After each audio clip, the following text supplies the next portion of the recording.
and we have received a démarche from Saudi Arabia and others regarding the inclusion of the Saudi-led coalition in the annex of the report of children in armed conflict. The report, I think, speaks for itself. It's out. Everything has a judgment to it. As I said, Ms. Zerrougui has done a lot of work on the report. She does so every year.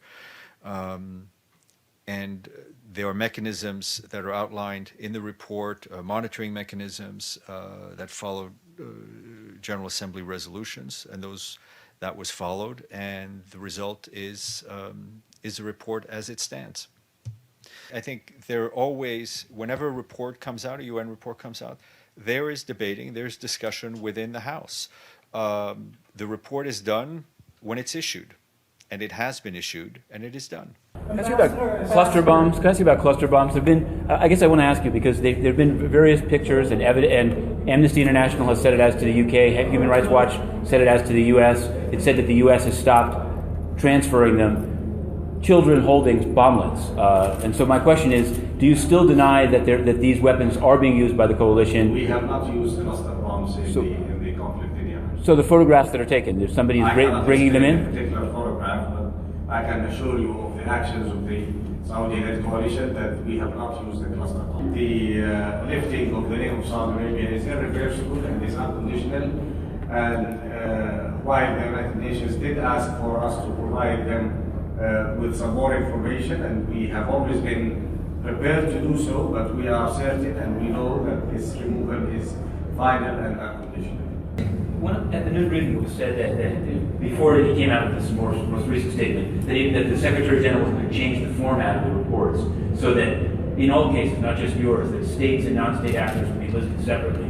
Do you think that in all cases states should be given either greater due process from the UN? Do you think they should be listed separately? And is this a precedent for, there's a lot of people on the group on the list, and I'm sure many of them don't agree. Should they all have this opportunity? Well, I'm not going to speak for others, and I'm not going to speak for the United Nations in terms of how it formulates the reports. As far as we're concerned, we were wrongly placed in the list, and we are out of the list, and that's what counts. This I wanted to ask you, and I'll try to keep it brief. I've seen now a aide-memoire that the UN, I guess, Office of Legal Affairs sent to the Senate Foreign Relations Committee, and they said this. Since it involves you, I wanted to ask you about it.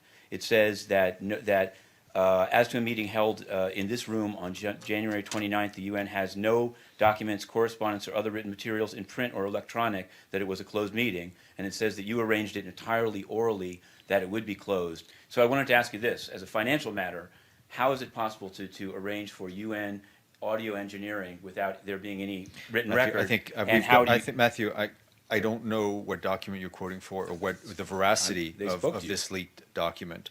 They sent it to the Senate Foreign Relations Committee. We've gone through your personal case here over and over again, and I would ask you to take it up with DPI. This quotes you. Yeah. A lot of things quote me. Stephane, Iran has been